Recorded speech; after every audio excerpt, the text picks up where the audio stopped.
After surviving a year on the street, I've survived and finished high school on my own. Wound up in the Fort Lauderdale Strip at a place called Covenant House. It was a facility for runaways and throwaways under the age of 21. By comparison, this was a huge step for me. I now had 3 hots and a cot, living the good life.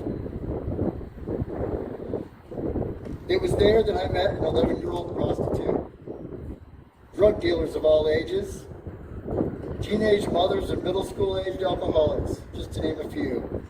We were the throwaways of society, you see. And you didn't get close to anyone. You didn't get close for fear of being hurt.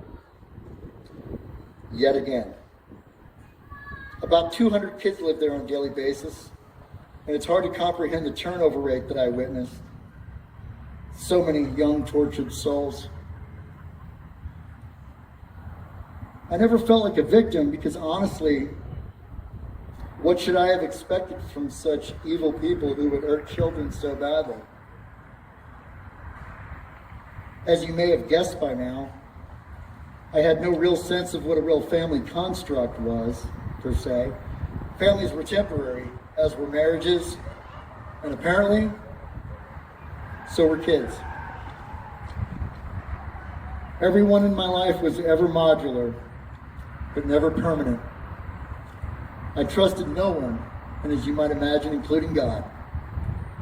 And I have learned in the years since, typically young men from broken homes crave the father figure that they don't have for whatever reason.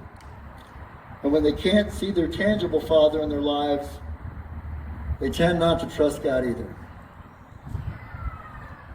If you can't trust the one you can see, why would you trust the one you can't? That's what I figured. As I've learned by speaking with hundreds of warfighters along the way, I learned that I am not alone. I finished high school on my own, began college, and then joined the Army. And that is where I gained and firmly developed a sense of family. Our warfighter family. I learned why my father was so glued to the TV that day, way back in '75. I would learn this and a whole lot more soon enough. Like a lot of young men, I joined the Army out of a sense of patriotism as we were on the brink of the war, on the brink of war with Iraq. The first time. I did not get to my duty station in time to deploy with anyone. However, when I did show up, it made up for a lot. Getting off the bus at reception, wearing my Class A's and feeling proud, I noticed that enormous sign that covered the end of the World War II barracks building. It simply stated, "Rendezvous with Destiny." I was frozen where I stood and awestruck with the enormity of that moment. I would be joining the 101st Airborne Division. This was by far the coolest thing that had ever happened to me up to this point. I usually kept to myself most of the time, even then, so I was a bit naive. But I bought it, and I swallowed it, hook, line, and sinker. I was determined to make my mark on history.